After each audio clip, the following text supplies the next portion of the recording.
Konnichiwa minasang! At dahil tapos na ang Yasumi ko, back to work na naman. Magna-night shift ako ngayong araw.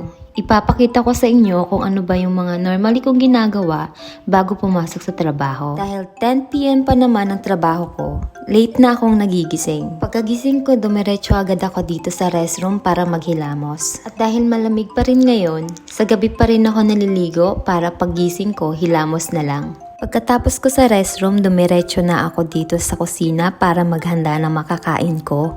Tapos microwave ko na din yung binigay sa amin na tinapay ng company namin. After ko nga sa kusina, dito na rin ako kumain sa kwarto ko kasi malamig pa rin doon sa kusina.